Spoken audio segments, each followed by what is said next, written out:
Everyone, welcome back to my channel success Mantra by Riddhi Chandra. तो आज हम स्टार्ट करने वाले हैं पॉलिटिकल थ्योरी का एक और ही बहुत ज़्यादा इंपॉर्टेंट टॉपिक जिसका नाम है पोस्ट मॉडर्निज्म। एंड जब हम पोस्ट मॉडर्निज्म को समझते हैं तो उसके पहले हमें समझने की ज़रूरत है मॉडर्निज्म, जो कि है आधुनिकता। मॉडर्निज्म जो है वो कहीं ना कहीं आधुनिकता का मतलब क्या होता है कि when you think everything on the basis of the science, facts, values. And post modernism जो है इन सबको नकारते हुए चलता है कि साइंस, फैक्ट्स, वैल्यूज़ तो है बट इसके अलावा भी बहुत सारी चीज़ें हैं। क्योंकि पोस्ट मॉडर्निज्म का ये मानना है कि मॉडर्निज्म जहाँ पे छूट गया था या मॉडर्निज्म के साथ जहाँ पे प्रॉब्लम अराइज हो रही थी वहाँ पे पोस्ट मॉडर्निज्म जो है वो अपना दबदबा बनाना शुरू करता है। इसलिए हम देखते हैं कि पोस्ट मॉडर्निज्म जो है वो अपने आप को बेस करता है वो अपने आप को बेस करता है by rejecting the ideas of modernism. सबसे पहले ये समझना है कि जहाँ से मॉडर्निज्म में प्रॉब्लम शुरू होती है, ठीक है, वहीं से पोस्ट मॉडर्निज्म का आगमन होता है एंड उसको रिजेक्शन करते हुए वो चलता है। तो पोस्ट मॉडर्निज्म जो है वो यूनिवर्सैलिटी ऑफ ट्रूथ को नकारता है। उसी के साथ उसका ये मानना है कि कभी भी कोई चीज़ यूनिवर्सल नहीं हो सकती है। उसका रीज़न वो सिंपल सा ये बताता है कि अगर कोई चीज़ यूनिवर्सल रहेगी तो उसमें जो है आप मल्टीपल नैरेटिव्स नहीं ला सकते हो। इफ़ आई से कि I will grow up at the age of 25, I will get my job, dream job which I want to do, and then at 28 I will get married. This is called universality कि मैंने सोचा है 25 में ये हो जाए, 28 में ये हो जाए। क्या ज़रूरी है ये चीज़ होगी? Not at all. I am right now 25. I am not getting what I want in my life. So what's the point of saying here is कि मॉडर्निज्म जो है वो यूनिवर्सैलिटी पे बिलीव करता है। यूनिवर्सैलिटी का मतलब कुछ चीज़ों को फिक्स्ड है, ऐसे ही होना है। बट पोस्ट मॉडर्निज्म कहता है कि नहीं, यूनिवर्सैलिटी नहीं है, रिलेटिविटी है। रिलेटिविटी का मतलब है कि जैसी सिचुएशन, जैसा टाइम, जैसा प्लेस, उसी के अकॉर्डिंग जो है वो चीज़ें ढलेंगी। इसलिए यहाँ पे हम क्या देखते हैं कि इट रेफर्स टू फिलॉसफी।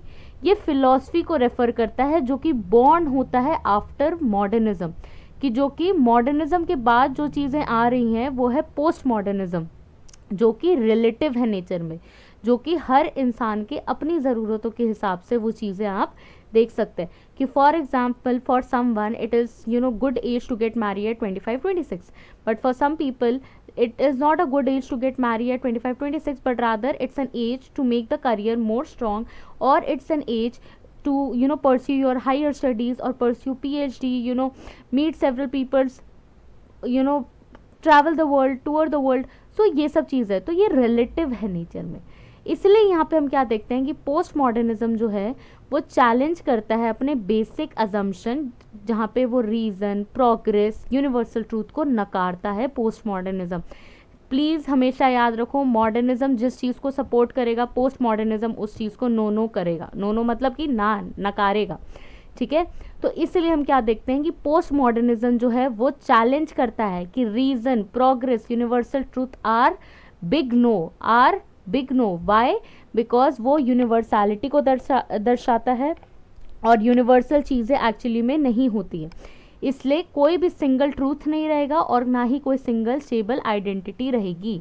इसलिए पोस्ट मॉडर्निज्म जो है वो कुछ प्रॉब्लम्स के साथ आ रहा है, जैसे कि मॉडर्निज्म है, ठीक है। इसलिए पोस्ट मॉडर्निज्म कहाँ से स्टार्ट होता है? जब हम मॉडर्निज्म में कुछ प्रॉब्लम्स देखते हैं, जैसे कि यूनिवर्सल ट्रूथ हो गया जो कि बेस्ड है आपके ग्रैंड नैरेटिव्स में।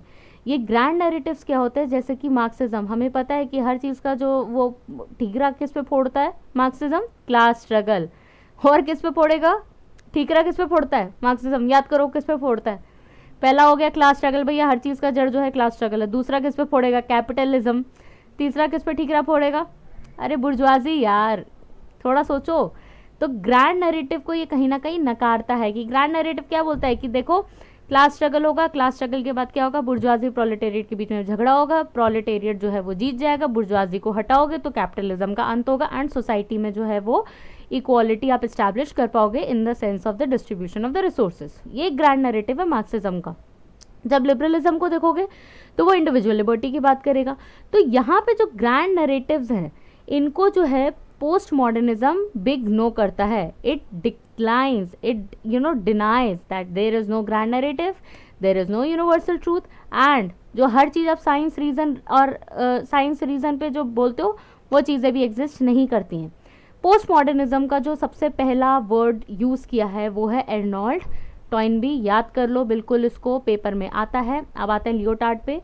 लियोटार्ड जो है द पोस्ट मॉडर्न कंडीशन लिखते हैं, जहाँ पे वो एक रिलेशनशिप को समझते हैं जो कि नॉलेज एंड पावर के बीच में आता है एंड जो अगेन ग्रैंड नैरेटिव को रिजेक्ट करता है। ठीक है, नेक्स्ट है डेरिडा। डेरिडा जो है वो एक बुक लिखते हैं जिसका बेसिकली डेरिडा को पहले देखो, डेरिडा को ना एक डीकंस्ट्रक्शन के लिए समझो, या ये वाला वर्ड इसको मैं थोड़ा हाईलाइट कर देती हूँ आप लोगों के लिए, just a second. Yes, deconstruction of text की बात करते हैं। अब डेरिडा का ये मानना है कि देखो भाई, हर समय में अगर कुछ भी लिखा गया, सपोज करो फॉर एग्जाम्पल, मैं आपको एग्जाम्पल देके समझाती हूँ कि कोई भी किताब लिखी गई हो, इंडिया के कॉन्टेक्स्ट में लेते हैं, अगर महात्मा गांधी ने एक किताब लिखी है 1900 के आसपास, ठीक है। अब उनकी एक छोटी सी मतलब एक छोटा सा एग्जांपल लेती हूँ, गांधी की जो बुक थी हिंद स्वराज 1909 की बुक है, ठीक है। तो अगर मुझे उस बुक को समझना है तो मैं क्या करूँगी कि मैं उस टाइम के पीरियड, उस टाइम के सिचुएशन के अकॉर्डिंग जो है उस टेक्स्ट को या उस किताब को मैं उस ढंग से पढ़ूंगी। इसलिए हमेशा कहा गया है कि अ thinker is always and always influenced by his time and incidents that is happening with him. कि अगर मैं कोई किताब लिख रही हूँ, अगर मैं आसपास देख रही हूँ यू नो कि ये चीज़ें ऐसे चल रही हैं, तो कहीं ना कहीं वो मुझे इन्फ्लुएंस करेगा ना। तो वही यहाँ पे डिकंस्ट्रक्शन में बोला जा रहा है कि पोस्ट मॉडर्निज्म जो है, डेरिडा का ये मानना है कि कभी भी किसी भी बुक को आप जब पढ़ते हैं कि उसको आपको डीकंस्ट्रक्ट करना पड़ेगा। क्यों? क्योंकि उसमें मल्टीपल लेयर्स हैं, मल्टीपल नरेटिव्स है कि ऑथर जो है पहला तो वो अपने टाइम से इन्फ्लुएंस्ड है, उसका टाइम कैसा है वहाँ पे जहाँ पे वो लिख रहा है। दूसरी चीज़, कितने इवेंट्स उसके साथ हो रहे हैं, उसका पर्सनल इवेंट्स भी हो सकता है।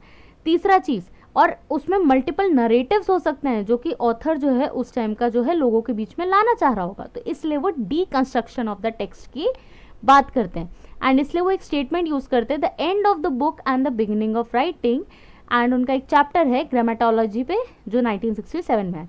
फूको, मिशेल फूको, कौन ही भूल सकता है इनका नाम, ठीक है, जो ब्लड कैपिलरी पावर को ब्लड कैपिलरी के फॉर्म में बताते हैं, बायो पावर की बात करते हैं, डोसाइल बॉडीज़ की बात करते हैं, यू नो पेनॉप्टिकन का कॉन्सेप्ट लेते हैं बेंथम से। तो फूको को बहुत सारी चीज़ों के लिए जानता है। अगर मैं फूको को पढ़ाने बैठूँ तो मैं लगता है एक क्लास आप लोगों की कर सकती हूँ फूको के साथ, because is so interesting in his personality, ठीक है। बिकॉज इनकी जब राइटिंग्स आप पढ़ोगे ना तो आपको हर तरीके की राइटिंग मिलेगी। Being it on gender, sexuality का idea, he is very much open to sexuality का idea, whether it's you know discipline and punish, whether it's the order of things, matters and civilisation, इनकी बहुत important books है, बिल्कुल भी मत भूल के जाना।